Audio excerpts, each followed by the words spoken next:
लेकिन हम जो है ना हमारे स्वरूप को भूल गए, और अपने स्वरूप को भूल जाना यही सबसे बड़ा अज्ञान है।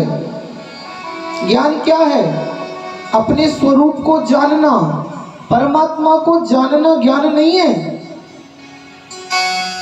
अपने को जानना ज्ञान है। परमात्मा तो प्यारे आदि अंत से परे हैं, परमात्मा को जाना भी नहीं जा सकता। अपने को जानने की चेष्टा करो, अपने को जानने का प्रयत्न करो, क्योंकि अपने को जान गए तो गोविंद स्वतः पहचान में आ जाएंगे। अपने को जानना ये ज्ञान है, और अपने को भूल जाना यही अज्ञान है। अब अपने को जाने कैसे? इसके दो मार्ग हैं। एक होता है अनुराग का मार्ग, और एक होता है वैराग का मार्ग। वैराग का मार्ग कहता है गोविंद को पकड़ो, पहले संसार को छोड़ो, फिर गोविंद स्वतः पकड़ में आ जाएगा। पहले संसार को छोड़ो, संसार की आसक्ति को छोड़ो, संसार की ममता का त्याग कर दो, फिर गोविंद में आसक्ति स्वतः हो जाएगी। ऐसा वैराग्य कहता है। और अनुराग क्या कहता है? अनुराग का मार्ग क्या कहता है? अनुराग का मार्ग कहता है पहले गोविंद को पकड़ो, फिर संसार स्वतः छूट जाएगा। वैराग्य कहता है पहले संसार छोड़ो, फिर गोविंद स्वतः पहचान में आ जाएंगे, गोविंद से प्यार स्वतः हो जाएगा। लेकिन अनुराग कहता है ये छोड़ने का चक्कर छोड़ो, तुम केवल गोविंद को पकड़ना सीखो, हरि चर्चा को पकड़ो, तुम हरि कथा को पकड़ो, तुम हरि कीर्तन को पकड़ो, फिर संसार से वैराग्य स्वतः हो जाएगा। दोनों ही मार्ग हैं।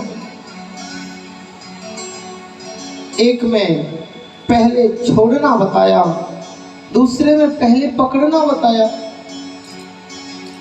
मीरा जी ने अनुराग के मार्ग को पकड़ा, कथा कीर्तन को पकड़ा, साधु संत को पकड़ा। पूज्यपाद श्री शंकराचार्य जी ने पहले वैराग्य के मार्ग को पकड़ा, उन्होंने पहले संसार छोड़ा, भगवान पकड़ में आ गए। मीराबाई ने पहले भगवान को पकड़ लिया, संसार खुद ही छूट गया। मीराबाई का जो मार्ग है वो परम अनुराग का मार्ग है। मीराबाई ने पूछा ही तो था, माँ वो जो आले में रखा है ना कौन है? माँ ने हंसी में कह दिया था, माँ ने किलोल में कह दिया था, माँ ने मजाक में कह दिया था, प्यारे बेटी वो तेरा पति है, वो कृष्ण है। इसके बाद मीराबाई को कुछ और सुनना शेष नहीं रह गया था। मीराबाई के हृदय में वही बात दृढ़ भाव से बैठ गई थी, यही मेरे पति है,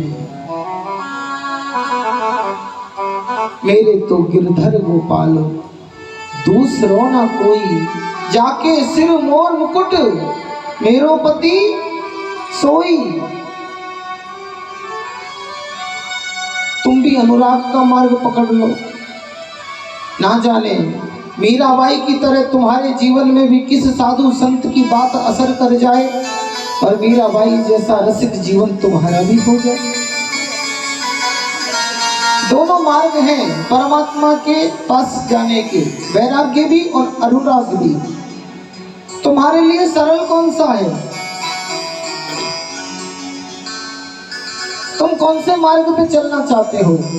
वैराग्य के मार्ग पे या अनुराग के मार्ग पे?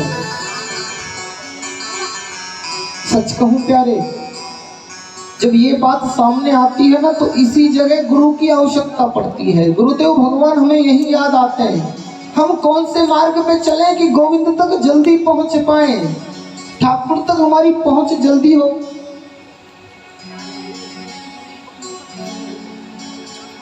बैठ जाओ, ठाकुर तक हमारी पहुंच जल्दी हो। तो आज के समय की बात करें ना प्यारे, तो इस समय हमें दोनों की आवश्यकता है। थोड़ा वैराग्य में भी रहे और थोड़ा अनुराग में भी रहे। और एक बात कहें, 6 दिन की कथा सुनकर आपने इन दोनों मार्गों पर थोड़ा थोड़ा चलना सीख भी लिया है। नहीं समझ में आया? आप गोविंद की कथा में बैठे हो, मतलब आप अनुरागी होकर बैठे हो। आप घर के कार्य को छोड़ के बैठे हो और जब तक कथा में रहोगे, घर की आसक्ति में नहीं बंधोगे, इसका मतलब थोड़ा वैराग्य में भी बैठे हो। इस समय आपने दोनों मार्गों को पकड़ा है और इसी तरह चलते रहे ना, तो आपकी यही अनुराग और वैराग्य वाली बात आपको बहुत आगे पहुंचा देगी। कल आपने श्रवण किया, भगवती मां रुक्मणी का विवाह हमारे द्वारिकाधीश के साथ हुआ। ब्राह्मण का जब पत्र पड़ा भगवान ने, तो ब्राह्मण के साथ ही द्वारिका से कुंडनपुर की यात्रा पर चले गए। बलराम जी पूछते हैं, अरे कन्हैया कहाँ गया है, किसी को पता है क्या?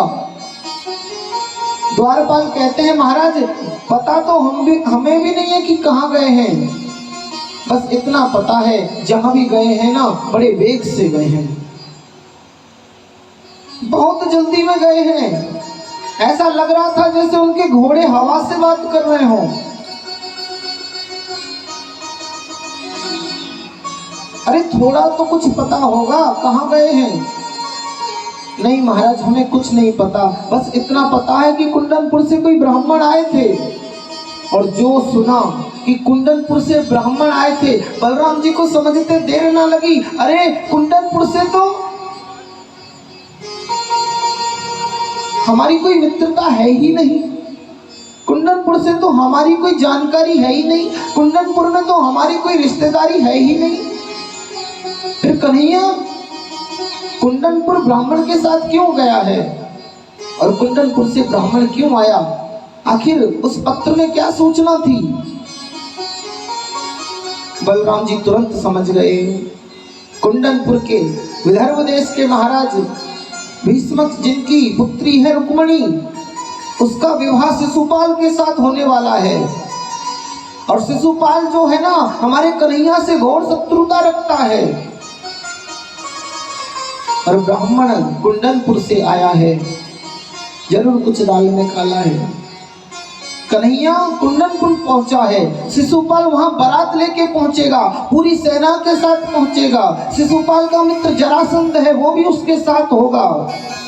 शिशुपाल और जरासंध दोनों शत्रु हैं हमारे, और कुंडनपुर में कन्हैया अकेला गया है, अच्छी बात नहीं है। तो भगवान ने भी तुरंत अपनी नारायणी सेना तैयार कर ली प्यारे। और बलराम जी कन्हैया की नारायणी सेना को लेकर अस्त्र शस्त्र से सुसज्जित होकर तुरंत ही वो भी पीछे पीछे कुंडनपुर जाने की तैयारी करने लगे। रुक्मणी माँ जो है, देवी माँ का पूजन करती हैं। नमस्ते त्वाम्बिके भीक्षणम स्वसंतान युताम शिवाम भूयात पतिर्मे भगवान कृष्णस्तदनुमोदताम। ये जो मंत्र है ना, इस मंत्र का जाप यदि कोई कन्या नियम पूर्वक करे तो उसे श्रेष्ठ वर की प्राप्ति होती है। अगर किसी कन्या का विवाह ना होता हो, विवाह में देरी हो रही हो, तो उस कन्या को इसी मंत्र का जाप करना चाहिए। माताओं, इस मंत्र को चाहे तो लिख के रख लो।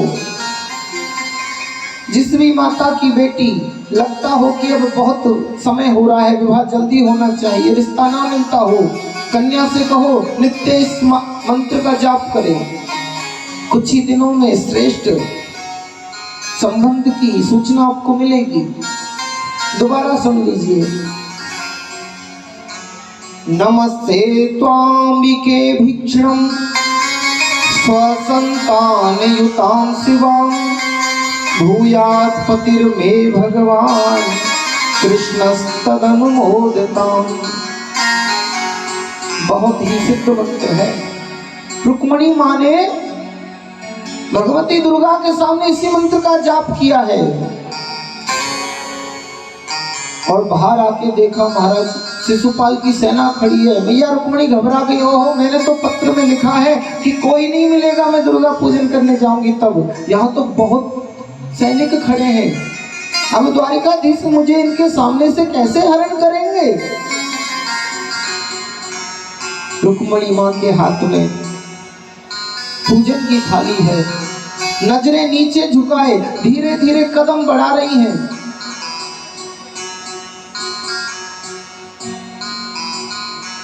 बात ये भी है प्यारे कि कन्हैया के बारे में रुक्मिणी मैया ने सुना तो बहुत है, पर हमारे द्वारकाधीश को कभी देखा नहीं है, कैसे पहचाने। इस भीड़ में गोविंद कौन है, रुक्मिणी माँ कैसे पहचाने। धीरे धीरे आगे बढ़ती हैं, कभी इधर देखती हैं, कभी इधर देखती हैं, लेकिन जो सुना है, जो श्रवण किया है, उसके आधार पर हृदय में एक गोविंद का चित्र बनाया है रुक्मिणी माँ ने। जब किसी पर नजर जाती है ना, तो मन में सोचती है नहीं ये द्वारकाधीश नहीं हो सकते, नहीं ये द्वारकाधीश नहीं हो सकते। किसी को भी देखकर पहचान करती है कि इनमें से द्वारकाधीश कौन है। पर जिस पर भी रुक्मिणी मैया की नजर जाती है ना, रुक्मिणी मैया की चितवन से वो घायल हो जाता है। ओहो हमारी तरफ देख रही है। माँ रुक्मिणी जिस पर भी नजर डाल देती है वही घायल हो जाता है। हमारे द्वारकाधीश पहुंचे रथ पर, देख लिया, ओहो लगता है हमें ढूंढ रही है, परेशान हो रही है। तो भगवान जो है रथ से उतरकर उसी भीड़ में जाके खड़े हो गए और धीरे धीरे धीरे धीरे सबको विफल करती हुई माँ रुक्मिणी जब द्वारकाधीश के सामने आई, नजर उठाकर देखा तो भगवान ने भी ऐसे हाथ हिला दिया, हम ही हैं। तुरंत पहचान गई यही द्वारकाधीश हैं। और मैया के मुख पर हल्की सी मुस्कुराहट आई, हल्की सी लज्जा आई, धीरे से पलकों को झुका लिया। पूजा की जो थाल थी ना वो सखी के हाथ में दे दी। भगवान का हाथ ऐसे था, मैया ने हाथ ऐसे रख दिया, भगवान ने मैया को पकड़ा, रुक्मिणी जी का हाथ पकड़ लिया, प्यारे रथ में बिठा लिया। सारे सैनिक कहते ओहो देखो कितनी सुंदर झांकी लग रही है इनकी, रथ देखो रथ सोने का रथ है। दूसरा सैनिक कहता है भले आदमी सोने के रथ तो बहुत होते हैं, घोड़े देख घोड़े कितने सुंदर हैं, कान खड़े हुए हैं, ऐसा लग रहा है उच्च श्रवा घोड़ा आ गया।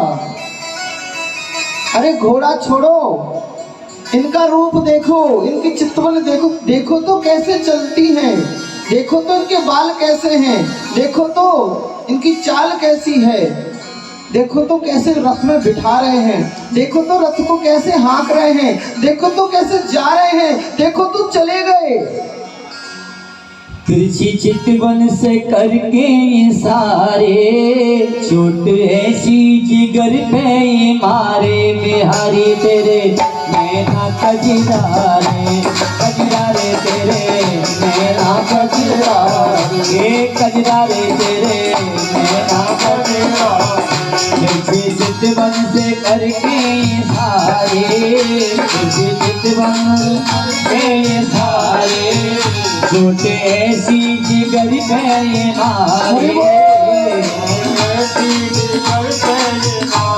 बिहारी तेरे नैना कजरारे, कजरारे तेरे नैना कजरारे, हाँ कजरारे तेरे नैना कजरारे।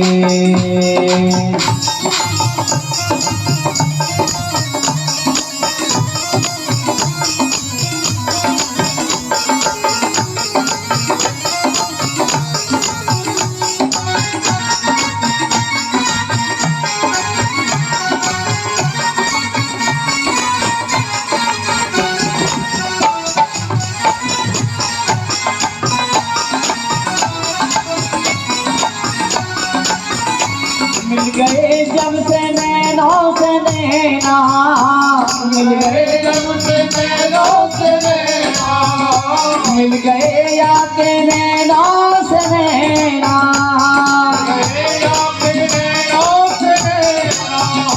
एक भी पड़े मोहि सेना,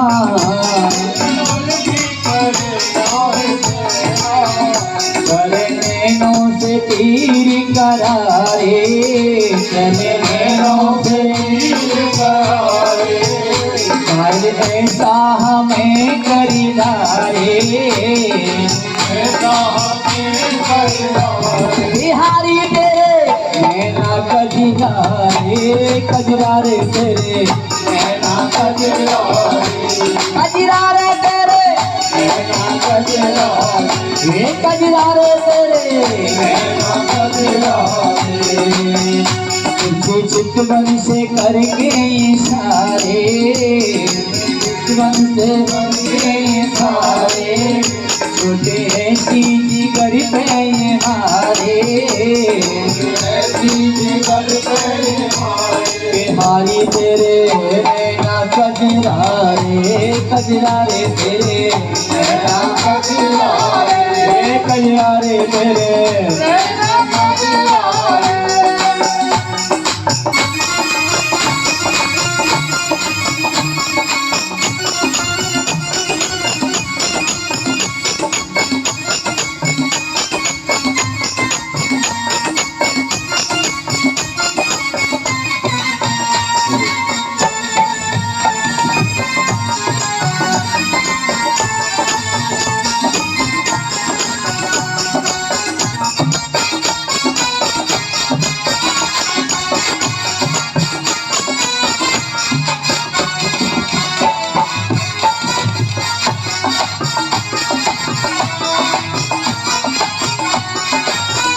यकी दिल में बसी सूरतिया, यकी दिल में बसी सूरतिया, सामरी ये सलोनी मूरतिया,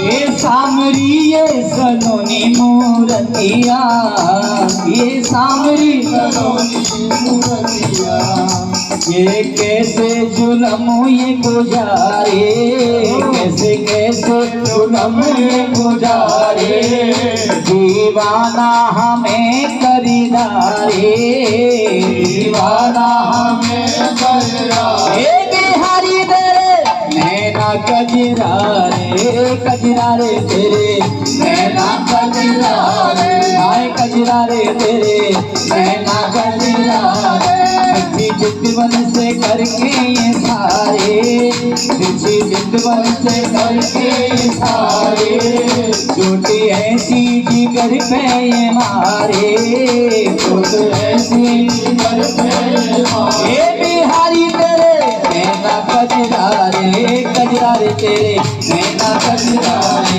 कजरारे तेरे नैना कजरारे, कजरारे तेरे नैना कजरारे, कजरारे तेरे नैना करी जारे। बोली रुक्मणी रमण बिहारी लाल की। और भगवान जब मैया रुक्मणी को रथ में बिठाकर ले गए, दूर निकल गए, कुछ मोहिनी कम हुई, तब एक सैनिक ने कहा, अरे हम यहाँ आए क्यों थे?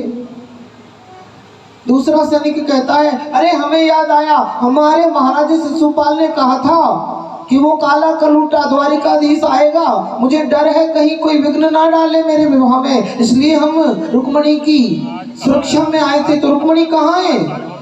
अरे वो तो भीतर पूजा कर रही होंगी। भीतर जाके देखा तो मैया रुक्मणी है ही नहीं। अरे द्वारिकाधीश तो हमारे सामने ही रुक्मणी को बिठाकर लेके गए हैं।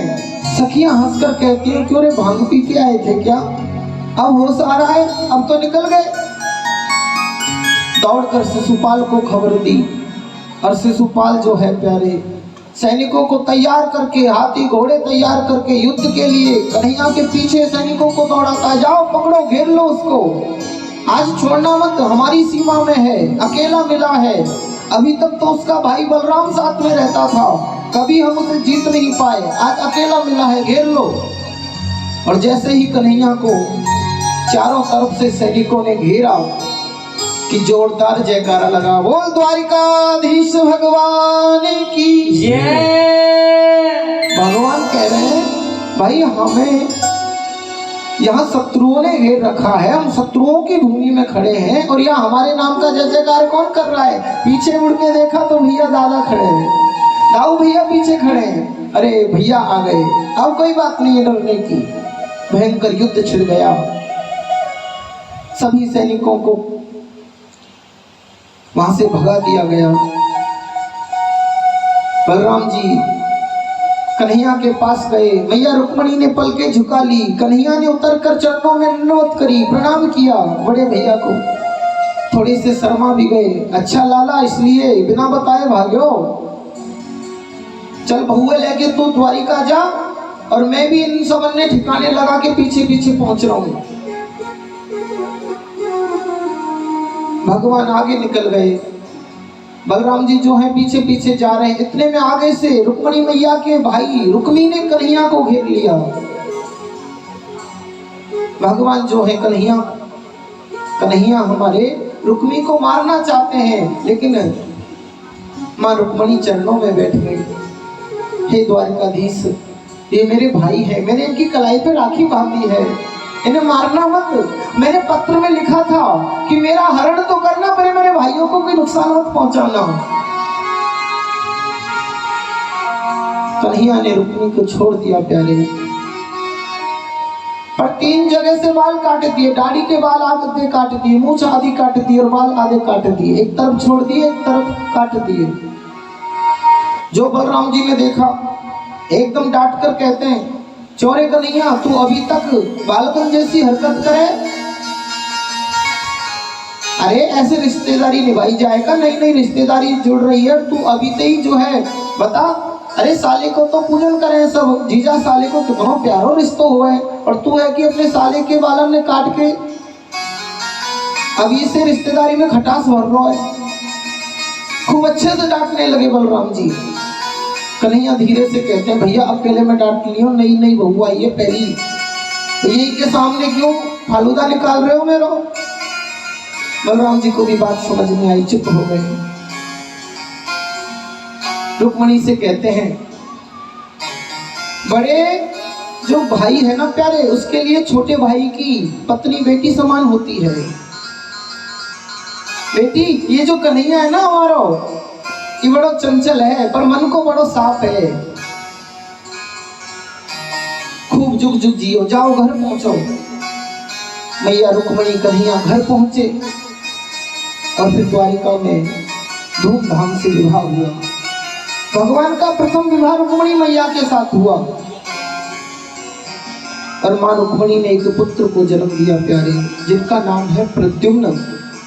जन्म जब हुआ मात्र 10 दिन के ही हुए थे कि संबासुर नाम का दैत्य, उसे पता चला कि रुक्मणी और कृष्ण के जो प्रथम पुत्र होंगे ना, उन्हीं के हाथों से मेरी मृत्यु होगी।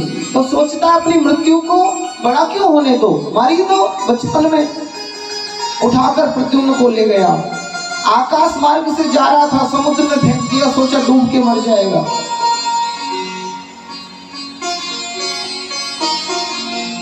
जिसके रक्षक दया निधान, उसे कोई मार नहीं सकता।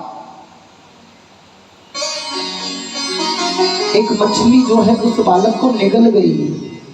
मछुआरे ने उस मछली को जाल में फंसाया, बहुत बड़ी मछली, रंग बिरंगी, आज तक ऐसी मछली किसी ने देखी ना थी। मछुआरा सोचता है इसको बाजार में बेचूंगा तो थोड़ा बहुत धन मिलेगा, अगर उपहार स्वरूप महाराज संबासुर को दूंगा ना तो वो प्रसन्न हो गए तो बहुत इनाम देंगे, कई दिनों तक बैठा खाऊंगा। महाराज आपके लिए उपहार लाया हूं, एक ऐसी मछली जो पहले कभी ना देखी होगी आपने। महाराज संबासुर ने मछली को देखा, ओहो बड़ी सुंदर मछली है, जाओ इसे भोजनशाला में ले जाओ, पकाओ इसे ले जाकर। अब भोजनशाला में वो पहुंच गई मछली। इनके भोजनशाला में सज्जनों एक स्त्री सेविका के रूप में रहती है जिसका नाम है मायावती। कामदेव की पत्नी रति है वो, जो यहाँ दूसरे रूप में मायावती के नाम से रह रही है। और ये जो प्रद्युम्न है ना, यही महारथी के पति कामदेव हैं, जो यहाँ प्रद्युम्न रूप में भगवान के पुत्र बनकर आए हैं। पेट को फाड़ा गया तो वो बालक सुरक्षित निकला। मायावती महाराज संबासुर के पास ले जाकर कहती है कि बालक मछली के पेट से निकला है। नशे में धुत था संबासुर, नहीं समझ पाया कि ये बालक कौन हो सकता है। संबासुर कहता है अच्छा कोई बात नहीं, तुम्हारे कोई बालक नहीं, तुम इसका पालन करो। मायावती पालन करने लगी और धीरे धीरे वो बालक बड़ा हुआ। अब रति को तो पता है कि मेरे पति कामदेव हैं, जो द्वारिकाधीश के यहाँ प्रकट हुए हैं, लेकिन इनको नहीं पता कि मैं कौन हूं। एक दिन प्रद्युम्न कहते हैं देवी तुमने मेरा पालन किया है, एक माँ जैसे पुत्र का पालन करती है, तुमने ठीक ऐसे ही मेरा पालन किया है, पर तुम्हारी करनी से तो ऐसा लगता है तुमने मेरा पालन तो माँ की तरह किया है, पर तुम मेरे साथ ऐसा व्यवहार करती हो जैसे एक पत्नी पति के साथ व्यवहार करती है। तो माँ और पति पत्नी का जो आपसी सामंजस्य बिठ नहीं पा रहा, या तो माँ ही बनो या पत्नी, समझ नहीं आ रहा। माँ की तरह पालन किया, फिर पत्नी की तरह व्यवहार क्यों करती हो? रति कहती है स्वामी आप मुझे पहचाने नहीं, मैं इस जन्म की नहीं, मैं जन्म जन्मांतर की आपकी शाश्वत पत्नी हूँ। मेरा नाम रति है, आप कामदेव हैं, द्वारिकाधीश के यहाँ प्रकट हुए थे। संबासुर जो है आपको बचपन में उठा लाया, आपकी माँ रुक्मणी को बड़ा कष्ट दिया, द्वारिकाधीश जो है उन्हें भी बड़ा कष्ट प्रदान किया। इस संबासुर ने एकदम क्रोध में भर गए। संबासुर के पास प्रद्युम्न जाकर कहते हैं तुमने बचपन में हमारा हरण करके हमारे माँ बाप को दुख पहुंचाया, हम छोड़ेंगे नहीं तुम्हें। युद्ध छिड़ गया और प्रद्युम्न ने संबासुर का उद्धार कर दिया। रति को लेके पहुंचे और जो माँ रुक्मणी ने देखा एकदम प्रसन्न हो गई। छोटा सा बालक, माँ रुक्मणी बार बार सोचती थी कहाँ होगा, कैसा होगा, लेकिन वही बालक आज बड़ा बनकर आया है, साथ में पत्नी भी लेकर आया है। पूरे द्वारिका में उत्सव होने लगा। सुखदेव जी कहते हैं परीक्षित भगवान के और भी विवाह हुए।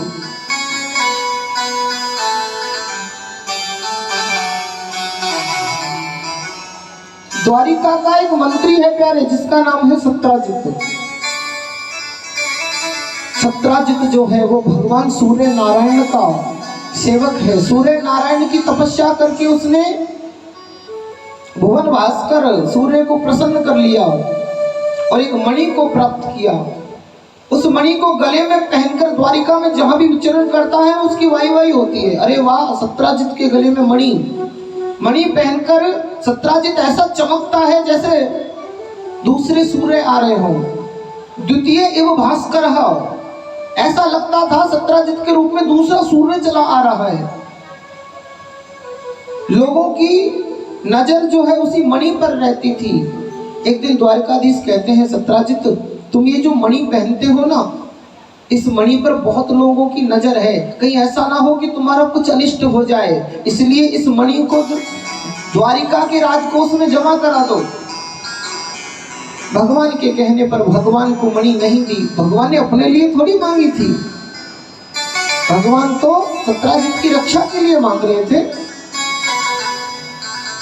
बहाना लगा दिया, कृष्ण मैं इसकी रोज पूजा करता हूँ, अगर मैंने ये राजकोष में जमा कराती तो मेरा पूजा का क्या होगा, मैं अपने पूजा के नियम को तोड़ नहीं सकता। मणि नहीं प्रदान करी। वही मणि जब सत्राजित के खुद के भाई ने मांगी, भैया आज मेरा मन है आपकी मणि पहनने का, तुरंत गले में से उतार के अपने भाई के गले में डाल दी। भगवान ने मांगी नहीं दी, भैया ने मांगी तुरंत दे दी। जो भगवान का बात नहीं मानते उन्हें दुख झेलना पड़ता है।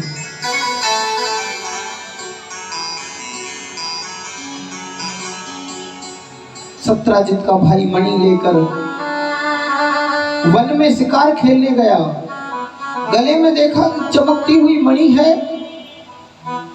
एक सिंह की दृष्टि पड़ी, पता नहीं ये क्या है चमकता चमकता, तो उसे प्राप्त करने के लिए आक्रमण कर दिया, प्रसेन को मार दिया और उस मणि को मुख में दबाकर सिंह चला गया। देखो इस मणि पर किस किस की नियत लिख जाती है। मणि को मणि समझो माने धन, और धन पर सबकी नियत खोटी हो जाती है। कोई कितना ही विश्वास पात्र हो, एक ना एक दिन धन पर वो अपना विश्वास खो ही देता है। यही जामवंत जी की दृष्टि बड़ी प्यारे, जिन्हें जामवंत जी भी कहते हैं।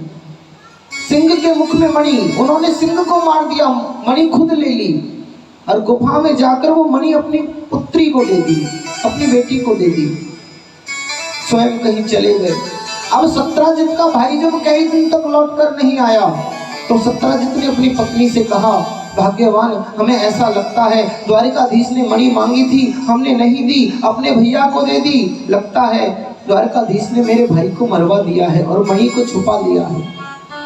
पर सुनो, यह बात तो मैं केवल संदेह के आधार पर कह रहा हूँ, अभी पक्की नहीं है ये बात। इसलिए जब तक बात अच्छी तरह से पता ना चल जाए, इस बात को तुम अपने तक सीमित रखना, किसी से कहना मत।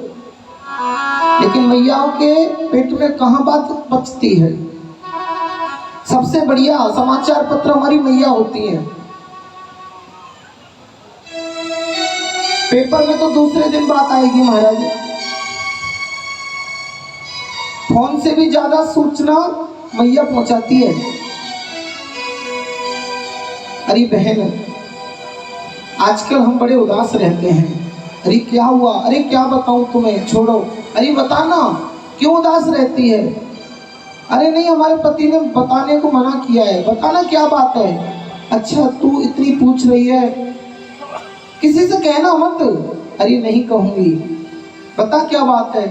बात यह है कि द्वारिकाधीश ने हमारे देवर को मार दिया है और मणि को छुपा लिया है। पर यह बात ना पक्की नहीं है, संदेह के आधार पर हम ऐसा कह रहे हैं। अभी किसी से कहना नहीं, ठीक है? अब जिसको पता चला था वो अपनी सहेली से, अरे तो पता है फलाने के देवर को कन्हैया ने मार दियो, मणि अपने पास रख ली। और करने करने जपन चढ़ा। सुखदेव जी कहते हैं, परीक्षित कानो कानो, यह बात जो है पूरी द्वारिका में फैल गई कि कन्हैया ने प्रसेन को मारा है, मणि को छुपा लिया है। बलराम जी के कानों में बात पहुंची। बलराम जी कहते हैं, कन्हैया सब ठीक है? हाँ हाँ दाऊ दादा सब ठीक है। कि का ठीक है? तो पता है द्वारिका में कहा है रोए, कहा है रोए? तो कछु ना बताओ, तेरी बुरी बदनामी आ रही है। और जो गोविंद ने सुना, प्यारे हो, ये तो हम बुरे बदनाम हो गए। पूरी द्वारिका कहती है, अरे भैया जरूर किया होगा, बचपन में माखन चुराता था, वस्त्र चुराता था, अब हीरे मोती चुराने लगा हो, कौन बड़ी बात है? बचपन की आदत है, छोड़ थोड़ी सकता है कोई। भगवान ने सोचा इस कलंक को धोना चाहिए। अपने साथ में द्वारिका के कुछ लोगों को लिया। मणि को खोजने के लिए भगवान निकल पड़े। वन में पहुंचे तो देखा प्रसेन मरा पड़ा है, उसी के पास सिंह के पद चिन्ह हैं। सिंह जिधर जिधर गया उन पद चिन्हों के आधार पर भगवान उधर उधर गए तो देखा सिंह भी मरा पड़ा है। सिंह के पास एक ऋक्षराज के चिन्ह है, जामवंत जी के। भगवान उन चिन्हों के पीछे पीछे गुफा में पहुंचे तो देखा जामवंत जी की जो बेटी है ना, वो मणि से खेल रही है। और जो मणि से बेटी खेल रही है, भगवान एकदम गुफा में घुसे। आज तक जामवंत जी की बेटी ने किसी पुरुष को देखा नहीं था। एकदम से, भाई कोई पुरुष एकदम से तुम्हारे घर में घुस आए, तुम्हें डर लग जाएगा ना? ऐसे कैसे घुस आए? भाई कौन हो, कहां से आए हो? बैल भी नहीं बजाई, आवाज भी नहीं दी, गेट भी नहीं खटखटाया, सीधे घुसी चले आए। और अंदर तक नहीं, तुम्हारे बेडरूम तक गुस्सा चला आए। महाराज हाथ पैर ठंडे हो जाएंगे एकदम से। ऐसे ही उसके हो गए, जामवती के। एकदम से चिल्लाई है पुत्री। जैसे ही चिल्लाई, जामवंत जी दौड़ कर आए, देखा सामने कन्हैया खड़े हैं, पहचान नहीं पाए। एक जोर से घूसा जो है कन्हैया की छाती में मार दिया।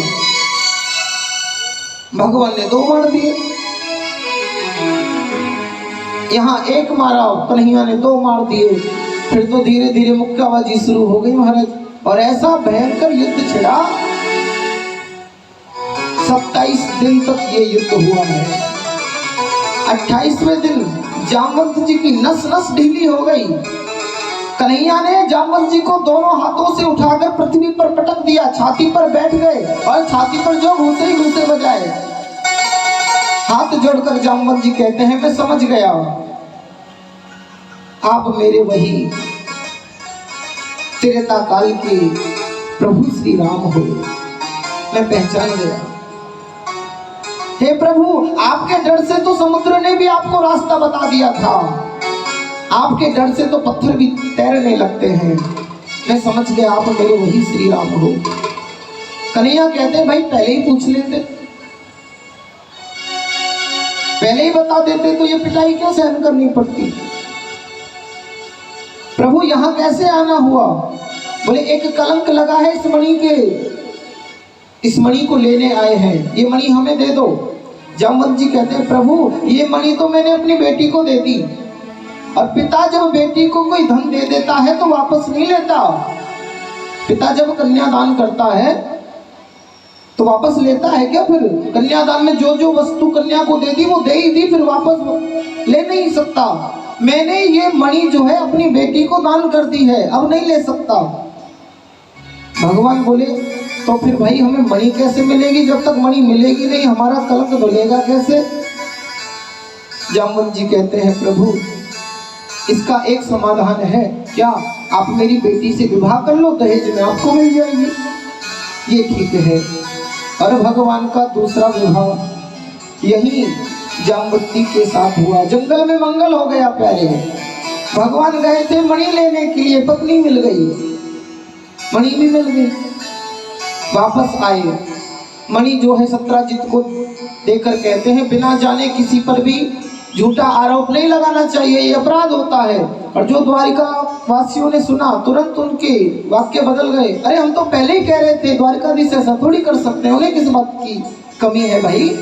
सत्राजित को उल्टा बोलने लगे, इन्हें लोगों पे भरोसा नहीं करना, ये किसी के नहीं होते, जिधर का पल्ला भारी होता है ये उधर ही पहुंच जाते हैं।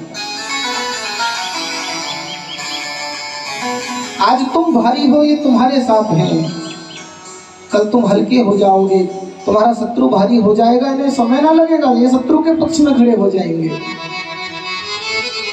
पहले कन्हैया को उल्टा बोल रहे थे, हम सत्राजित को उल्टा बोलने लगे।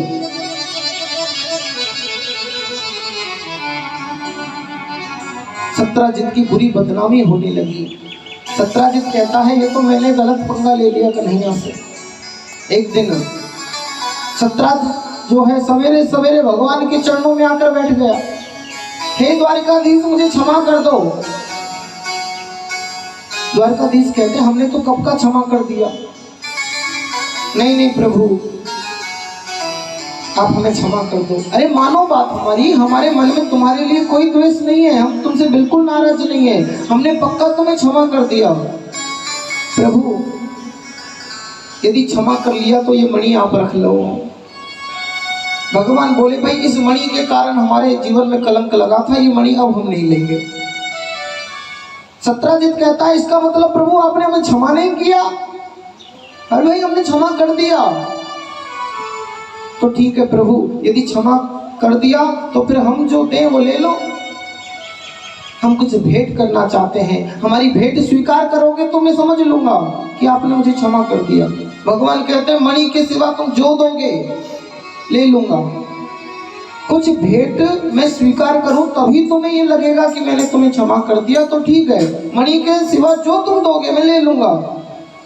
सत्राजित बड़ा चालाक था प्यारे, इसने अपनी बेटी सत्यभामा को ही भेंट स्वरूप में कन्हैया को दे दिया। भगवान ने वचन दे दिया था इसलिए लेना पड़ा। और भगवान का दूसरा विवाह सत्यभामा के साथ हुआ।